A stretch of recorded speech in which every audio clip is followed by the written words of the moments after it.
로마서 5장 8절부터 10절 한번 띄워줘 보세요.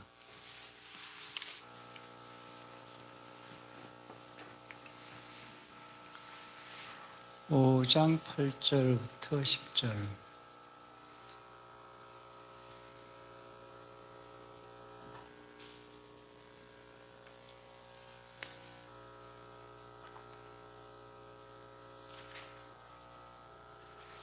우리가 아직 죄인이었을 때에 그리스도께서 우리를 위해 죽으심으로 하나님께서 우리를 향한 자신의 살 당당히 제시하시느니라. 그러면 이제 우리가 그분의 피로 말미암아 의롭게 되었음즉 더욱더 그분을 통해 진리로부터 구원을 받으리니, 구원을 받았으니가 아니라 받을 것이니 이렇게 돼 있잖아요. 구원을 받을 것이니 10절에서 우리가 원수였을 때 하나님의 아들의 죽음으로 말미암아 하나님과 화해하게 되었을진데 화해하게 된 자로서 더욱더 그분의 생명으로 말미암아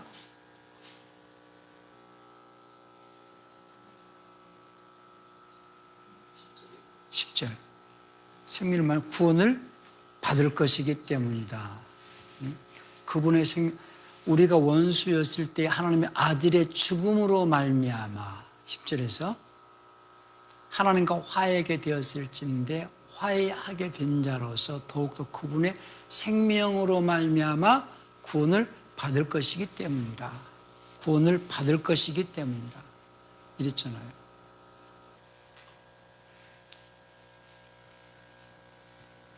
구원을 받았다라고 했을 때는 온 인류가 받은 구원을 말하는 것이고, 구원받은 자로서 이제 생명으로 구원을 받을 것이기 때문이다. 로마서 13장 11절도 한번 보실래요?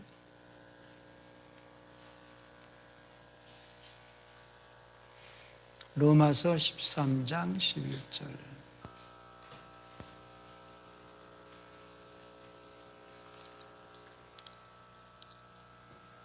또 때를 알거니와 지금이 우리가 잠에서 깨어야 할 바로 그때는 이는 지금 우리의 구원이 우리가 믿었을 때보다 더욱 가까이 있기 때문이다. 구원이 처음 믿을 때보다 구원이 가까이 있다 그러면은 구원을 받을 것이다라는 거잖아요. 구원이 가까이 왔다라는 거잖아요. 이런 부분을 어떻게 설명을 할 거냐는 거죠. 고린도전서 9장 27절을 보실까요?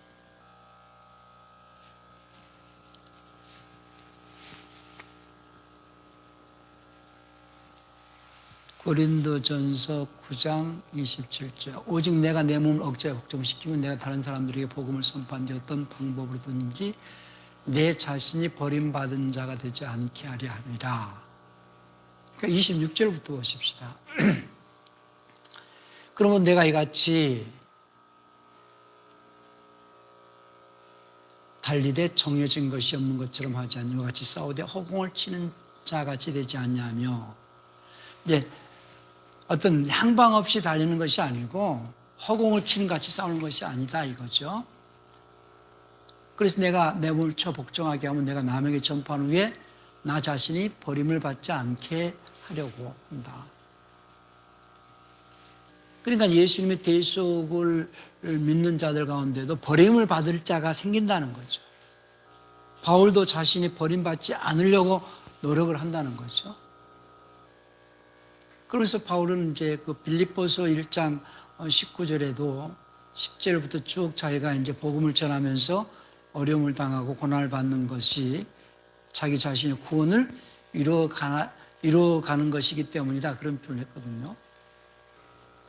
구원 문제가 이제 고린도전서 9장 26절에도 말했고 빌립보서 1장 19절도 한번 볼까요?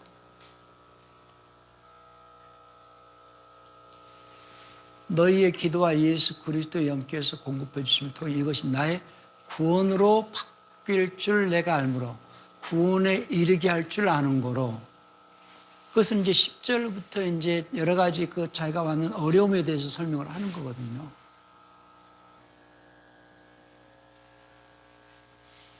그럼 바울도 자기가 버림받지 않으려고 그러고 구원을 이루어간다고 하면서 그리고 이제 빌립보서 2장 12절에서는 너희가 나 있을 때뿐 아니라 나 없을 때에도 두렵고 떨림으로 항상 복종하여 구원을 이루라 그러거든요.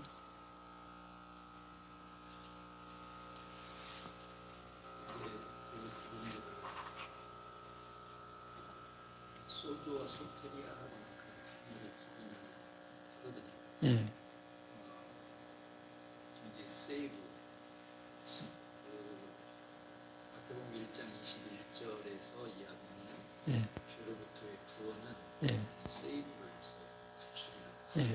구조. 했는데 예. 이게 헬라어로는 소조라고 예. 소죠.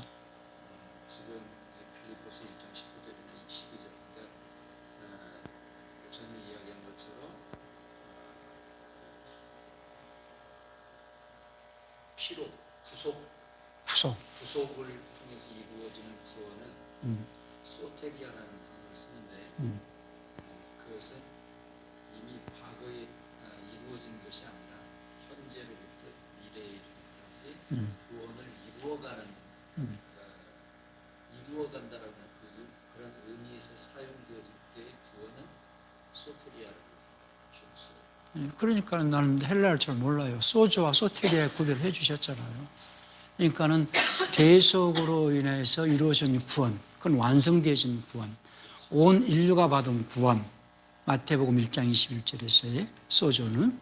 그러나 이제 연합되어지는 삶 속에서 구원이 완전하게 되어진다. 그러니까 이제 구원받은 자들이 구원을 이루어간다라는 것은 그 개념이기 때문에 지금 한국교회가 구원을 받았다라고만 안심시켜 놓는 것은 마치 성동격서와 같이 여기에 안주하게 해가지고 정작 구원을 이루는 삶을 살지 못하게 함으로써 멸망의 길로 가게끔 만든다는 거예요.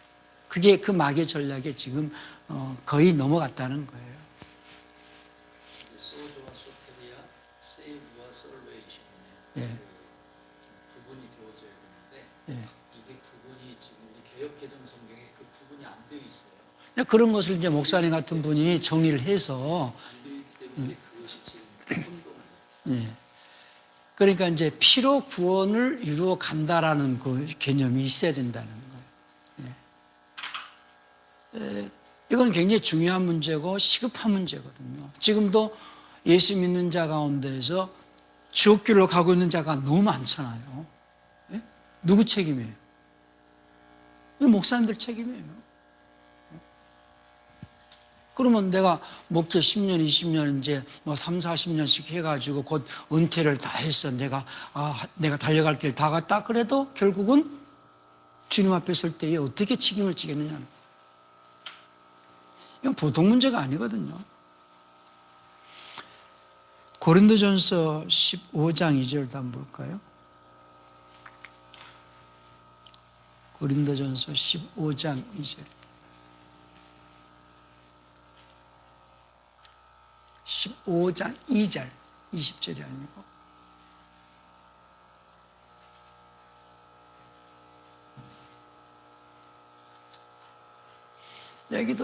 여기는 또 시제를 갖다가 과거 시제로 했는데.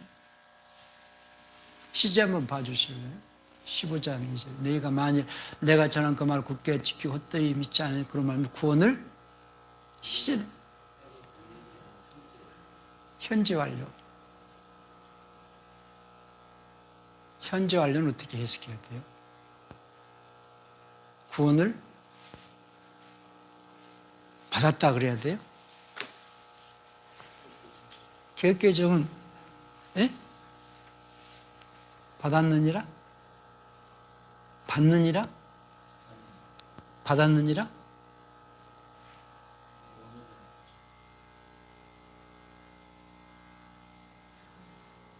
근데 전제 조건이 내 말을 듣고 믿었다면은, 근데 그때 앞대 시제하고 봐야 되기 때문에 저는 받느니라 이렇게 해야 된다고 보거든요. 받으리라든지.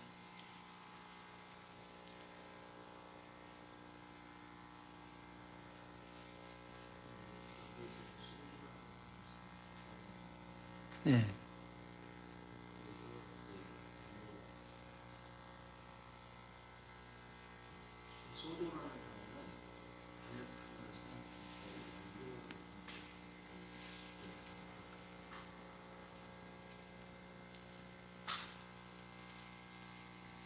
지금 이게 원어상에는 현재로 되어 있는 그러니까 현재해야 된다는 거예요. 내 의견이.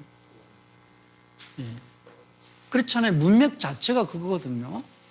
너희가 만일 내가 전한 그 말을 듣고 헛되이 믿지 아니하였으면 그로 말미암아 구원을 받으리라의 문장이 시제가 현재가 됐죠.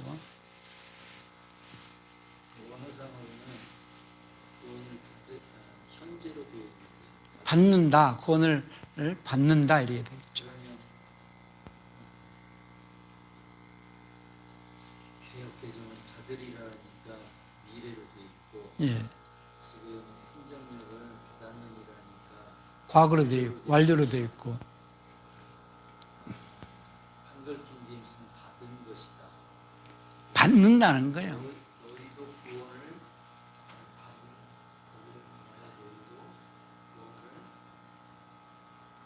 받는다.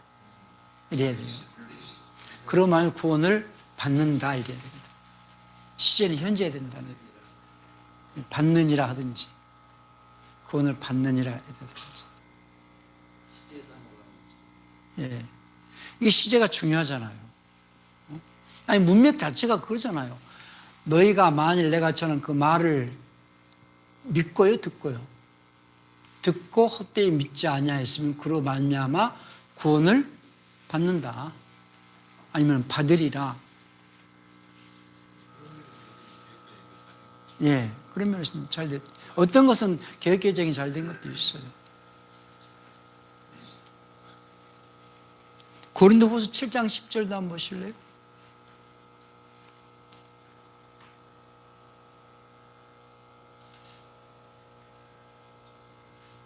고린도후서 7장 10절. 7장 10절.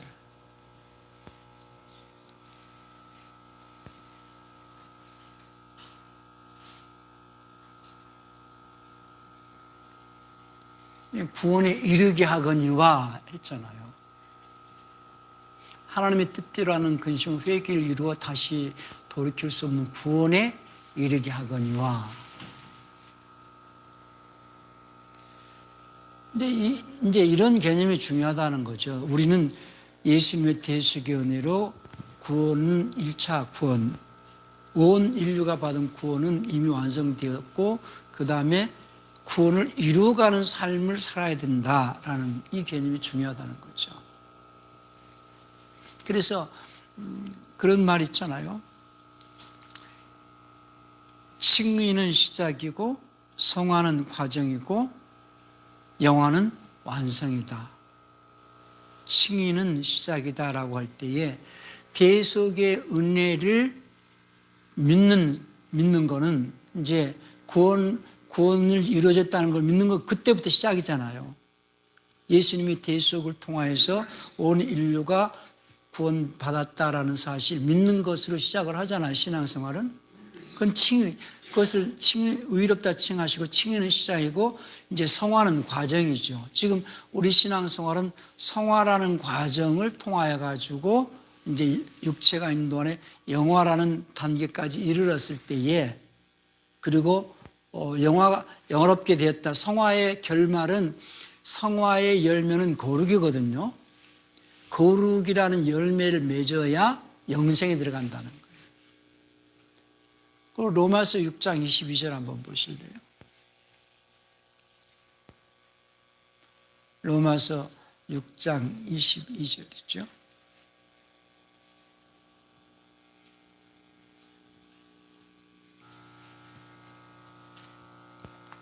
그러나 이제는 너희가 죄로부터 해방되고 할 때는 마귀로부터 이제 해방됐잖아요.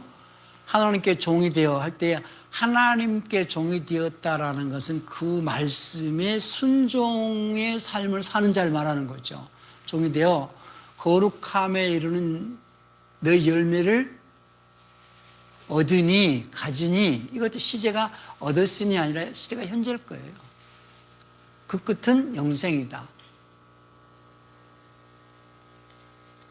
그래서 데살로니가전서 4장 3절부터 7절까지 한번 보실래요? 데살로니가전서 4장 3절부터 봅시다. 뭐 여기는 거룩함이라 이랬는데요. 여기 또 거룩히 구별된 너희가 성결되어지는 것이다. 성환이라. 하나님 뜻은 이것이 너희의 성환이라. 여기는 sanctification이니까 성환이라. 여기도 4절도 성하고 7절을 보세요. 그러니까 여기는 전부 이제 4절, 3절, 4절은 이제 sanctification이고 그 7절에서는 holiness거든요. 그러니까 성화의 과정을 거쳐서 거룩이라는 열매를 맺고 거룩함이 없이는 아무도 줄 볼 수 없다고 하셨으니까 신앙생활은 성화를 거쳐서 거룩이라는 열매를 맺으려고 하는 생활이거든요. 그래서 칭의와 성화와 영화는 육체 안에서 이루어질 때에 나중에 부활해가지고 영화로운 삶을 살게 되는 거죠. 그런데 보통 그 가르치기를 천국서 영화롭게 된다라고 이렇게 가르친다는 거죠. 자, 로마서 그 8장 30절도 보세요. 로마서 8장 30절이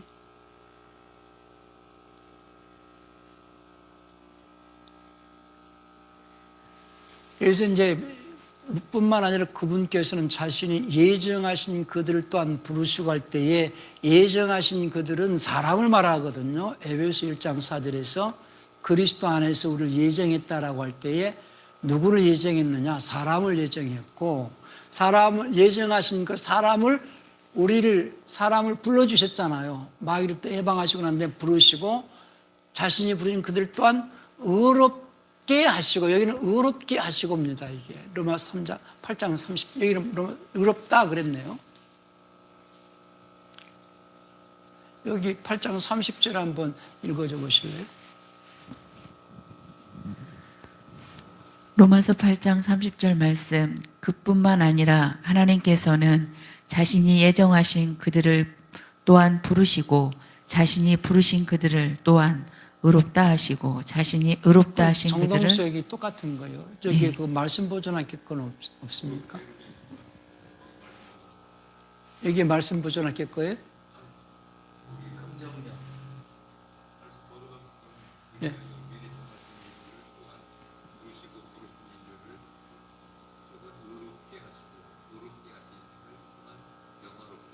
그러니까 의롭게 하시고 의롭게 하신 그들을 영화롭게 하신다는 거예요. 그러니까 예정하신 그들은 사람을 예정하시고 예정되어진 사람들 가운데에서 이제 대속의 은혜로 인하여서 하나님께 나올 수 있게끔 하신 다음에 부르시고 부르신 그들을 믿음을 주셔서 의롭게 하시고 의롭게 되어진 그들을 또한 영화롭게 하셨느니라. 여기까지. 육체가 있는 동안에까지. 이제 그것이 이제 이 틀이 잡혀지면 이제 해석이 나오는 거죠.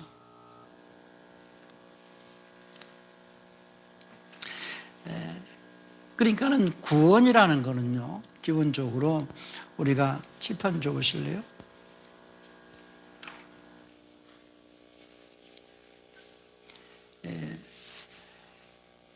보통 예수님께서 이제 침례 얘기를 할 건데요.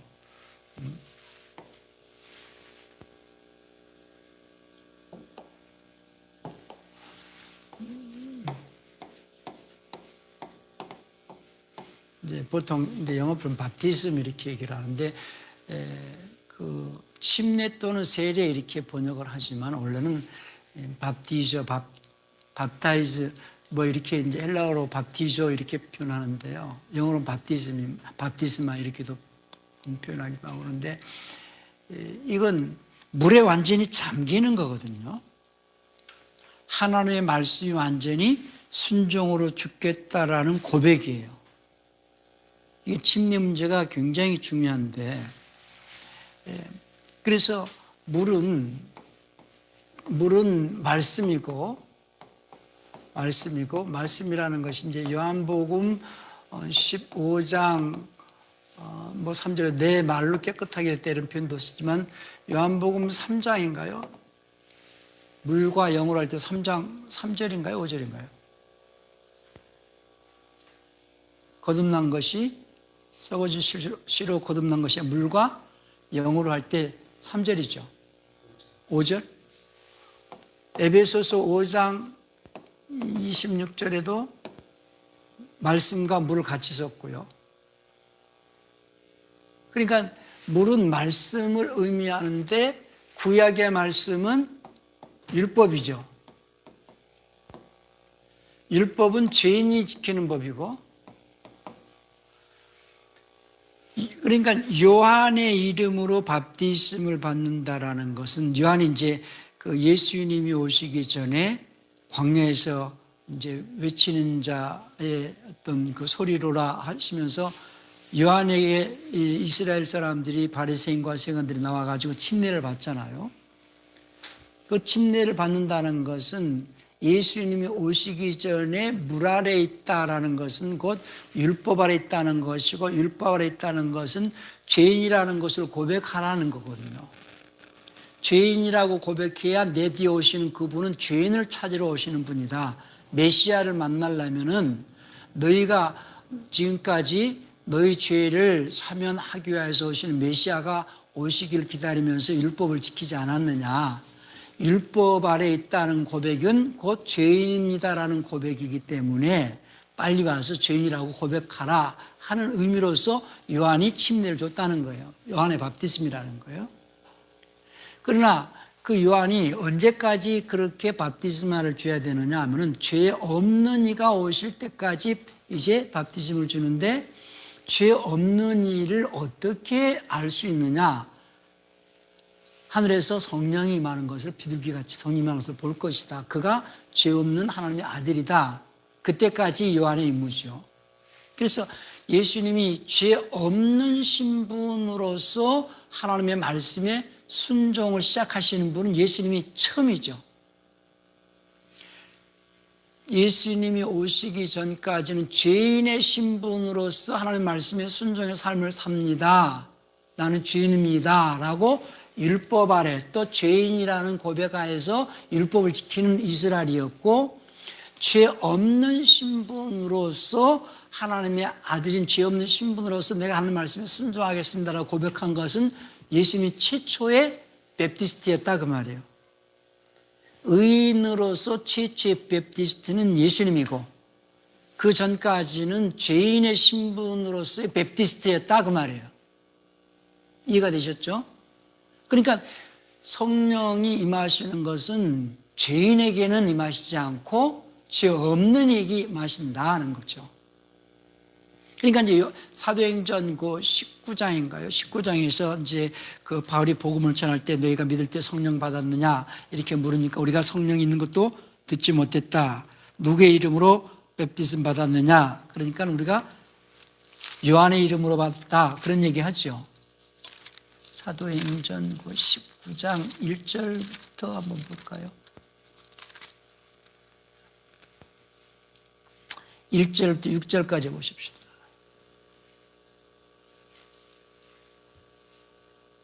사도행전 19장 1절부터 6절까지.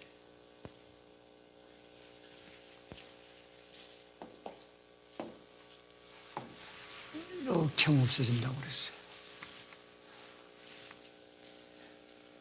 사도행전 19장. 아울러가 고린도에 있는 동안 바울이 윗지방들 돌아다니고 에베소에 이르렀던 제자들을 만나 그들에게 이르되 내가 믿은 이래로 성령님을 받은 적이 있느냐? 아니 그들이 그에게 이르되 우리는 성령님 계신다는 말을 들은 적이 없노라. 그가 그들에게 이르되 그러면 너희가 무슨 밥티즘을 받았느냐? 무슨 침례를 받았느냐? 아니 그들이 너무 올라갔어요.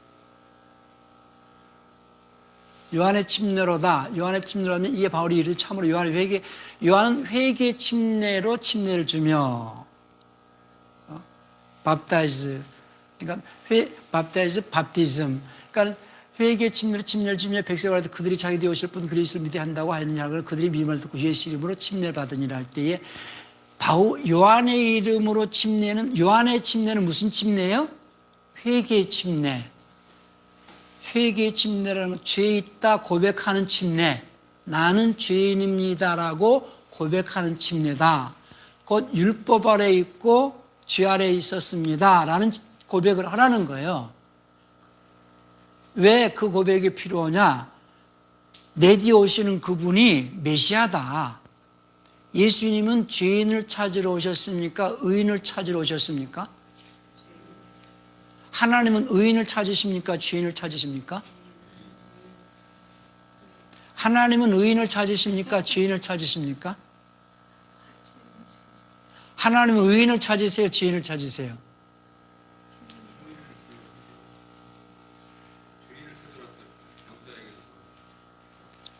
하나님은 세상에서 의인을 찾으시는데 의인은 하나도 없다. 그러니 세상은 지금 죄인이다. 그래서 예수님이 오셨다. 예수님은 의인을 찾으시러 오신 것이 아니고 죄인을 찾으러 오셨다. 왜? 하나님이 찾으시는 사람들이 의인이 되어서 하나님께 나갈 수 있게 하시려고. 그러니까 하나님이 찾으시는 대상은 의인이요. 근데 세상에는 의인이 없고, 그렇죠? 하나님 누굴 찾으세요? 죄인을 찾으세요? 의인을 찾으세요? 네, 하나님은 의인을 찾으신다는 거예요. 거룩함이 없이는 아무도 하나님을 볼 수 없잖아요. 그러니까 하나님은 의인을 찾으시는데 세상은 의인은 없나니 하나도 없다 그랬다. 그래서 누구를 보내세요? 예수님을 보내셨어요. 왜? 세상에 죄인들밖에 없는데 그 죄인들의 죄값을 지불해 주시러 오신 거 아니겠어요? 그래서 예수님 앞에 나올 때는 나는 죄인입니다라고 고백하라는 거예요. 회개의 침례를 받으라는 거예요. 그 다음에는 이제 예수님에 의해서 죄가 원죄 문제가 사해졌습니다. 그걸 믿습니다 하는 것을 칭의라고 그러잖아요. 의롭다 칭한 자들이 이제 하나님께 나아갈 수 있게 하시려면은 믿음을 주셔야지 그 믿음으로 의롭게 되어서 하나님께 나아가라는 거거든요. 그러니까 침례라는 것은 요한의 이름으로 받는 침례는 회개 침례요, 죄인입니다라고 고백하는 침례요. 죄인이라고 고백하는 그들에게는 이제 예수님이 오셔가지고 그들의 죄를 사해 주시고 이제부터 죄가 사면이 되어졌다라는 사실, 원죄에서 우리는 사면되었으니 그 다음에는 내가 믿음의 법, 곧 의인의 신분으로서 지키는 그리스도의 법에 내가 순종하겠습니다라고 물에 들어간다는 거예요. 그러니까 요한이 주는 침례는 율법 아래 있다는 증거죠. 율법 아래 있다는 증거는 죄인이라는 고백으로 하는 것이고, 예수 이름으로 받는 침례는 믿음의 원죄에서 사면되어 가지고 이제 의인의 신분으로서 내가 하나님 말씀의 법을, 하나님 말씀을 지키겠습니다라는 고백이다 그 말이에요. 이게 좀 구별이 되셔야 됩니다. 그래서 제가 서두에 그런 말씀을 드렸죠. 예수님은 죄 없는 신분으로 침례받으신 최초의 베프티스트다. 의인의 신분으로서 최초의 베프티즘 받으신 최초의 베프티스트다. 그 전까지는 전부 죄인의 신분을 가지고 있었던 베프티스트라면은 예수님은 최초의 의인의 신분으로서 받으신 베프티스트다. 그러니 우리는 죄인의 신분으로서 밥티즘을 받습니까? 의인의 신분으로 밥티즘을 받습니까? 의인의 신분으로 밥티즘을 받는 거거든요. 네? 그것이 이제 예수님과 죄 없는 하나님의 아들의 신분으로 아버지의 말씀에 죽기까지 순종하시겠다라는 고백으로 베프티즘을 받으신 의인의 신분의 최초의 베프티스트이신 예수님과 내가 연합되겠습니다라고 고백하면서 침례를 받는, 베프티즘을 받는 자들이다 그 말이죠. 그건 예수님과 연합되는 삶, 예수님과 같은 삶을 살겠습니다라고 고백하면서 받는다 그 말이죠. 그것이 이제 로마서 6장 3절부터 5절까지 한번 보실까요? 예.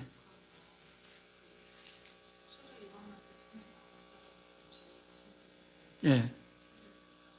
예. 예.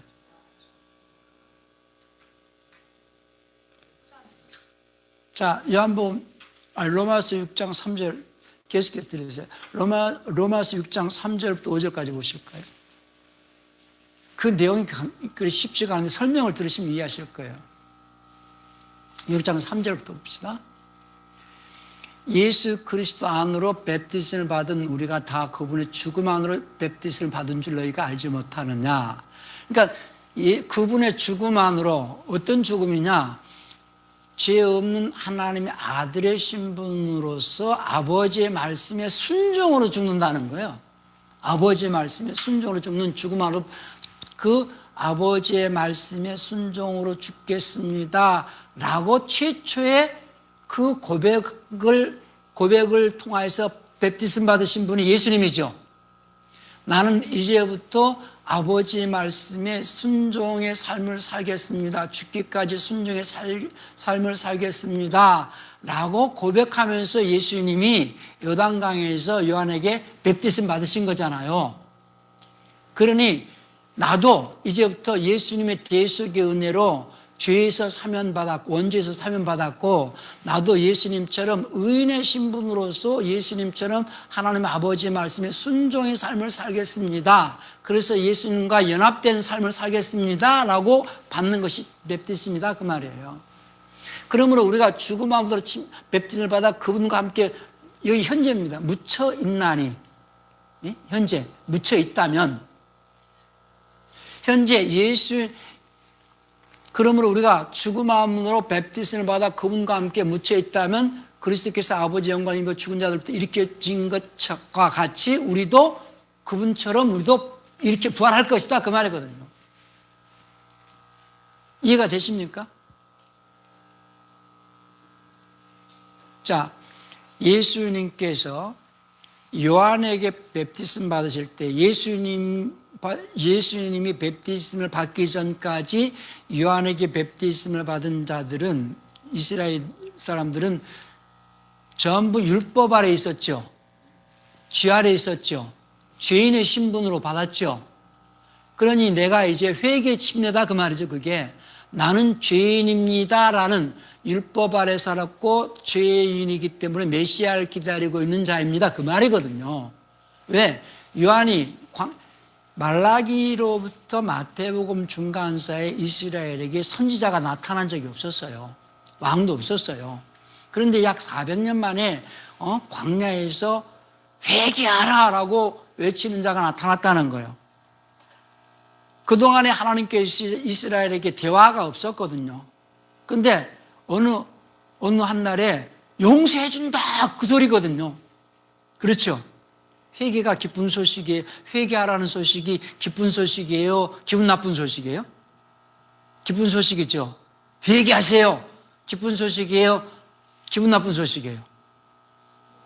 어떤 사람에게는 기쁜 소식이, 어떤 사람에게는 그런데 교인들이 기분 나빠한다는 거예요.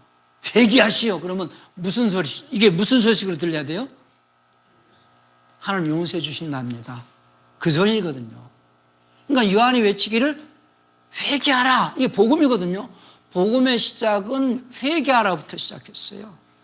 하나님 이제부터 용서해 주신단다. 그러면 용서받기 위해서 너희 뭐 하라는 거예요? 회개하라는 거거든요. 그러니까 회개는 누가 합니까? 죄인이 합니까? 의인이 합니까? 죄인이 하거든요. 그러니까 요한의 침례는 회개의 침례다, 죄인이라고 고백하라는 침례다. 당신 그리스도입니까? 아니, 내 뒤에 오시는 그분이 그리스도야. 그러니까 그리스도께서 오실 때는 죄인을 찾으러 오시지 않니? 그러니 빨리 너 죄인이라고 고백해라. 그래서 죄인이라고 고백하도록 뵙티즘을 준다는 거예요. 죄 아래 있습니다, 죄인입니다 고백하라는 거예요. 그런데 바리새인과 서기관들이 으쓱거리고 이제 자기가 의로운 척하고선 오는 거예요. 그러니까 뭐라고 외칩니까? 이 독사의 자식들아, 누가 너에게 회개 합당 열매를, 누가 너희를 아브라함 자손이라 하더냐, 회개 합당한 열매를 꼬라, 이런 말 하잖아요. 그러니까 죄인이라고 빨리 고백하라는 거예요. 그리고 이제 드디어 예수님은 죄 없는 신분으로서 밥티즘을 받으셨죠. 그와 같이 우리가 대속으로 말미암아서 죄인의 신분에서 벗어나서 내가 하나님의 아들의 신분으로서 이제 예수님처럼 말씀에 순종으로 죽겠습니다라고 연합되어지는 것이 우리가 받는 예수 이름으로 받는 침례다 그 말이에요. 우리가 받는 침례는 죄인이라고 고백하는 침례입니까? 의인인 것을 입증하는 침례입니까? 구원받은 자로서 받는 침례예요. 그러니까 침례는 곧 구원의 표예요. 네? 무슨 말인지 아시겠습니까? 대 속으로 말하면 내가 구원받은 자입니다라는 표다 그 말이에요. 그러니까 이제 노아의 방주 때에 노아 식구들이 물에서 구원받아요? 물로 구원받아요? 물에서 받아요? 한번 봅시다. 그게 어디 있죠? 베드로전서 3장 20절이죠. 봅시다. 물에서 구원받는지 물로 구원받는지.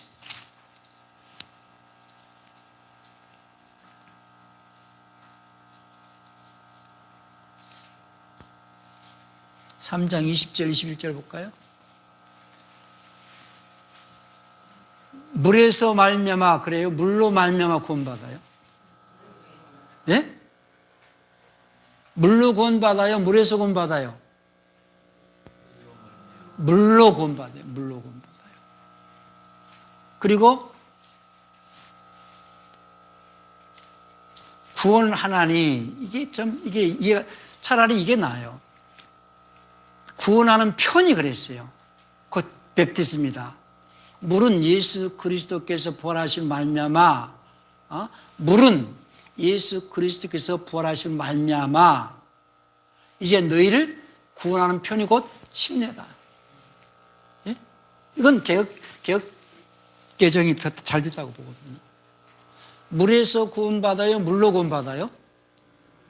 우리가 물로 구원받는다 할 때 말씀으로 구원받는다 그 말이거든요. 예? 물로 구원받는다라는 것은 말씀으로 구원받는다. 그리고 물은 구원하는 표다 이거예요. 쉽게 해서 침례는 예수 이름으로 받는 침례는 예수님의 대속으로 말미암아서 내가 구원받은 자입니다라는 것을 입증하는 표다 그 말이에요. 예? 누가 예수 이름으로 베프티즘을 받을 수 있어요? 구원받은 자가. 대속의 은혜로 구원받은 자가 베프티즘 받잖아요. 이해가 되십니까? 예수님의 대속으로 말미암아 온 인류는 구원받았습니다. 그러니 원죄에서 구원받은 자를 의롭다, 그걸 믿는 자를 의롭다 칭하시고 의롭다 칭함 받은 자들은 이제 의인의 삶을 살 수 있게끔 의인의 법을 주셨으니 그 의인의 법에 내가 순종하겠습니다 라고 고백하면서 물에 들어간다 그 말이에요. 이해가 되셨죠? 이건 굉장히 중요한 겁니다. 그러니까 지금 그러니까 이걸 침례라고 번역하면 안 되고 세례라고 번역하면 안 돼요. 예? 근데 이걸 갖다가 못하게 하려고 이 굉장히 깊은 의미가 있거든요. 굉장히 중요한 의미가 담겨 있어요. 그래서 그 필립 발자치 우리 그 책 보셨죠? 아나바티스트가 나와요. 재세례파 그렇게 얘기하면 안 돼요. 세례 받은 자를 다시 세례 주는 게 아니고 로마 교황에 의해서 카톨릭 교황에 의해서 약식으로 교황의 이름으로 물 뿌리는 의식을 했어요. 네? 세례를 줬어요. 그런데 주님은 우리는 너희가 예수 이름으로 베프티즘 받겠다고 수장시켜 죽여라.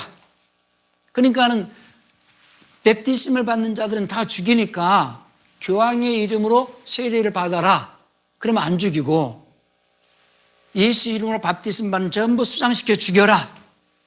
그래서 죽을지라도 주님의 명령에 순종하겠다라는 고백으로 베프티즘을 받는 그들을 보고 교황의 이름으로 세례 받았던 자들이 신앙 양심이 가책을 받아가지고 나 다시 베프티즘 받겠습니다 해서 아나베프티스트지.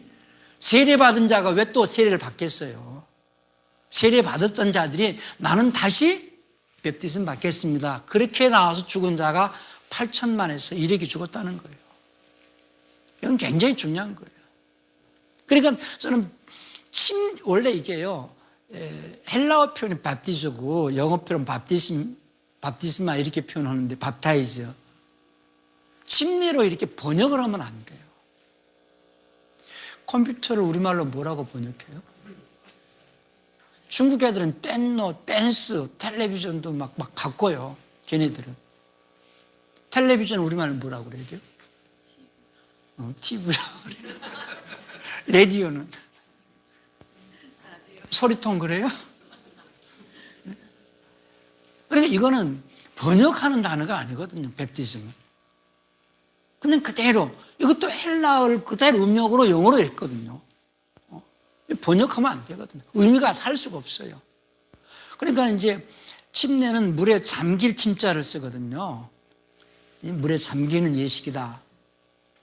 근데 제가 아펜젤러 역을 보면은 번역을 우리말로 고칠 때 밥테레라고 해놨어요.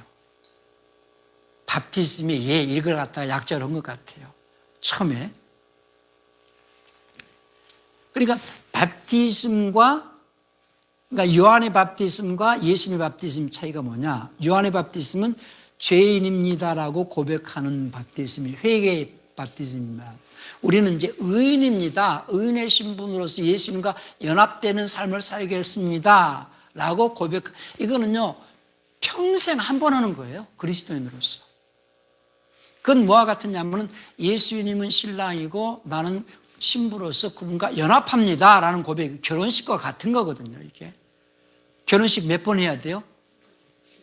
한 번 해야 되잖아요. 나이 먹어서 또 한 번씩 하더라고요, 사모님. 그러니까 밥티즘은요, 그리스도인으로서 평생 한 번 하는 거예요. 그래서 이제 그리스도와 연합된다, 결혼한다, 결혼하게 되면은 거기서 이제 그때부터 생명이 잉태가 되는 거거든요. 거듭남의 시작이 거기서 시작되는 거예요. 그래서 거기서 이제 열매 맺는다는 거죠. 결혼하게 돼서 하나님의 아들의 열매 맺는다는 거예요. 그 로마서 7장 그 4절 한번 볼래요? 로마서 7장 4절에 이제 결혼이라는 말도 빼버렸는데요.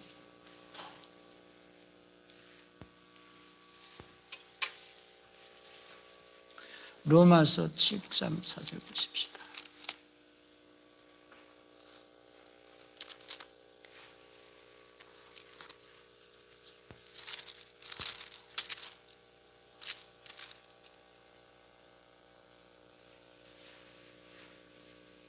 띄워줘 보실래요?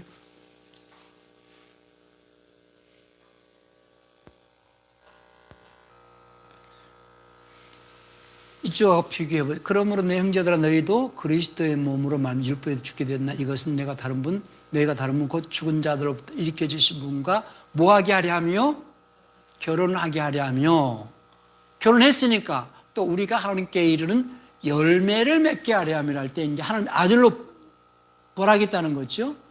여기 결혼이라는 말 없죠. 여긴 결혼이라는 말 없어요. 밥티즘은 예수님을 받는 밥티즘, 예수님과 결혼하는 것과 같거든요.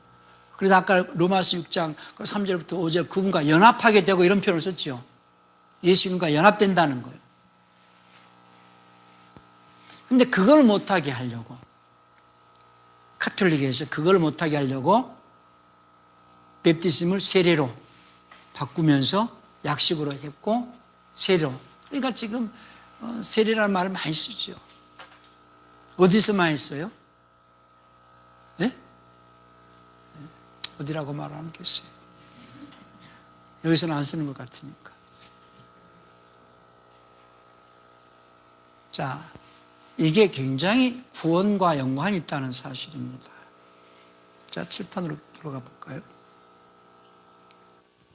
이게 구원의 여정이거든요. 우리가 이제 그 이스라엘이 출애굽을 하죠.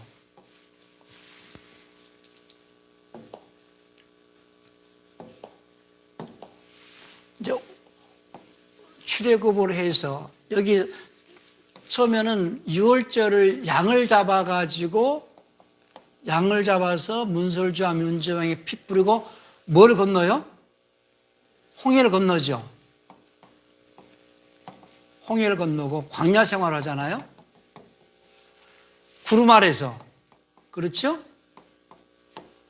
구름 기둥으로 불 기둥으로 인도를 받죠. 그리고 마지막에 뭘 건너요? 요단을 건너죠. 그렇죠? 그리고 가나안이잖아요. 이게 구원의 여정이거든요. 먼저는 양을 잡는다는 걸 예수님이 십자가에서 대속을 이루시는 거잖아요. 그렇죠? 그래서 대속의 은혜를 입고 나온 자들이 말씀에 순종하겠다는 고백으로 바티즘을 받거든요. 그리고 이제 신앙생활은 광야 생활이라고 그러죠. 그렇죠? 그리고 요단은 우리가 요단강 건너가 며칠이 요단강 건너가 만나리. 이 요단은 뭘 말하는 거예요? 죽음을 말하는, 인생의 죽음을 말하는 거잖아요. 그렇죠? 그런데 예수님이 하나님의 아들로서 부활하시는 과정도 똑같아요. 예수님은 죄 없는 분이시기 때문에 대속의 은혜 이런 것은 필요 없지만은 그래도 자신을 위해서 피 뿌리시기 위해서 십자가에서 자신을 위해서 피 뿌리시죠. 그래서 죄 없는 분이 요단강에서 요한에게 침례 받죠. 예?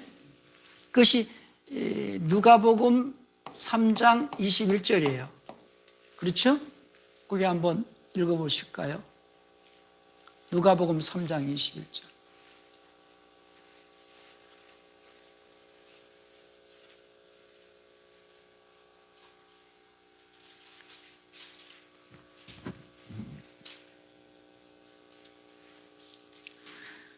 누가복음 3장 21절 말씀. 한편 온 백성이 침례를 받을 때에 예수님께서도 침례를 받으시고 기도하시는데 하늘이 열리며 성령님께서 몸의 형태로 비둘기같이 그분 위에 내려오시고 하늘로부터 한 음성이 나서 이르되 너는 내 사랑하는 아들이라 내가 너를 매우 기뻐하노라 하시니라.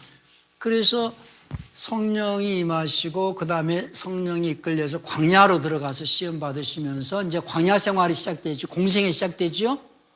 그리고 이제 누가복음 12장 49절 50절 보실래요?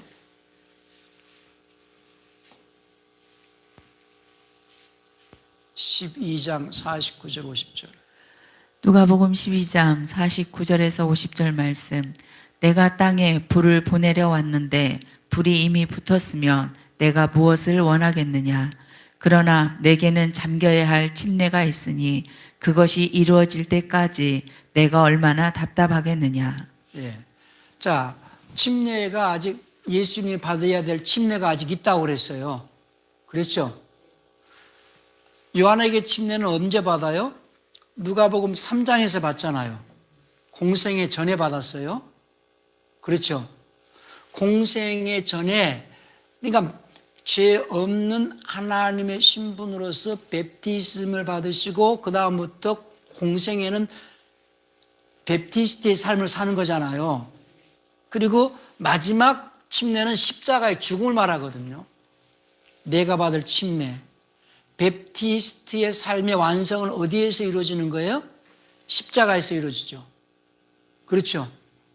예수님이 내가 받을 침례, 내가 불을 땅에 던지러 왔노니, 사람들은 또 어떤 신학자는 그렇게 비유를 해요. 그 주님께서 땅에 던지고자 하는 그 불을 성령으로 또 해석하는 사람이 있어요. 이미 그 불이 붙었으면 내가 뭐가 답답해서 내가 침례를 받아야 되겠느냐 하는 거죠. 누가복음 12장 49절 50절에서 내가 받을 침례는 주님께서 십자가에서 대속을 이루시는 침례잖아요. 그렇죠? 이미 저들에게 성령이 이미 받았다면은 뭐 내가 대속을 이룰 필요가 뭐 이런 의미겠어요? 아니면은 이미 저들에게 심판이 끝나버렸다면은 내가 뭐 하러 대속을 이루겠느냐? 그 말이잖아요, 지금. 불이라는 것은 심판을 의미하는 거거든요. 이미 세상의 심판이 끝나버렸다면, 정죄가 된 세상의 심판이 끝나버렸다면 내가 대속을 이룰 일이 없지. 근데 내가 대속을 이뤄야 될 일이 있기 때문에 내가 참 답답하다. 그 얘기거든요, 지금. 그러니까 예수님의 마지막 내가 받을 침례가 있으니는 대속을 이루기 위하여서 십자가 죽으시는 것이 예수님이 마지막 받으시는 그 베프티즘의 완성이죠. 다른 말로 우리가 구원의 완성은 베프티스트의 삶은 언제 시작돼요? 예수님이 십자가에서 대속을 이루셨다라는 것을 내가 믿고 그때부터 나도 이제 예수님처럼 죄 없는 신분으로서 하나님의 말씀에 순종하는 삶을 예수님처럼 살겠습니다라고 고백을 하잖아요. 그러니까 대속을 믿는 자들이 하나님의 말씀에 순종하겠습니다라고 고백하는 그 침례가 그리스도인이 받는 침례고 그들을 크리스찬이라고 한다는 거예요. 크리스찬이라는 것은 그리스도인이라는 뜻인데 그리스도인은 누가 그리스도인이냐? 그리스도께서 하나님의 말씀에 순종의 삶을 사신 것처럼 베프티스트의 삶을 사신 것처럼 나도 예수님과 함께 베프티스트의 삶을 살겠습니다 하고 예수님과 연합되겠다는 고백을 하는 그가 크리스찬이라는 거예요. 이해가 되십니까? 그러니까 베프티스트는 곧 크리스찬이 베프티스트예요. 이것이 이제 구원의 여정이거든요. 그러니까 예수님의 공생의 여정. 그래서 이제 저들이 이스라엘은 구름 아래에서 바다에서 구름에서 다 침례받았다 이런 말을 하잖아요. 구름에서 바다에서 구름 아래에서 침례받았다. 그렇죠? 구름도 뭐예요? 물이잖아요. 이스라엘은 홍해를 건너면서부터 이제 하나님의 백성의 신분으로 사는 거죠. 애굽에서 나오는 순간부터 백성의 신분으로 사는 거잖아요. 그래서 백성의 신분으로서 율법 아래 사는 것이고, 그러니까 이제 물 아래에서 바다에서 구름 아래서 침례받고 마지막 뭘 건너야 됩니까? 요단을 건너야 되거든요. 이스라엘은 요단을 건너야지 가나안에 들어가잖아요. 그래서 출애굽을 해서 장정만 60만이 나왔는데 20세 이상 계수되신 가운데에서 2명 딱 들어갔어요. 가나안 땅에. 60만 중에서 2명 들어갔죠. 요시아와 갈렙만 들어간 거예요.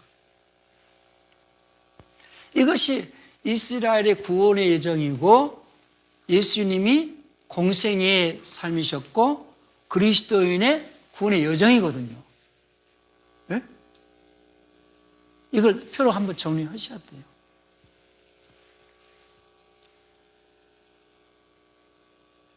성경은 전체 이 얘기를 하고 있거든요. 간단하게 제가 요약해서 말씀을 드리는 거예요. 그러면 우리는 예수님의 대속을 믿고 그 다음부터 광야 생활하면서 뭘 이루어가는 삶이에요? 구원을 이루어가는 삶이어야 되죠. 근데 여기서 불순종하는 자들은 다 죽었더라 그랬거든. 그렇죠? 지금 그리스도인들이 불순종하는 자가 많아요? 순종하는 자가 많아요? 불순종하는 자가 많잖아요. 어떡하겠냐는 거예요. 그러니까 천국 갈 자가 많지 않다는 거예요. 이 심각한 문제거든요. 지금 숫자도 중요하겠지만 더 중요한 거는요. 그래서 이제 알곡과 쭉정이 비유를 하시는 거예요.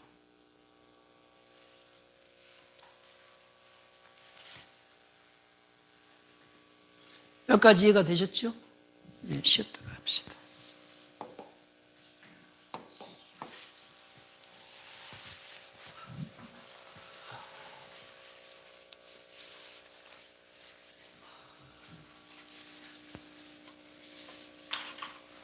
사모님 어떻게 하시겠어요?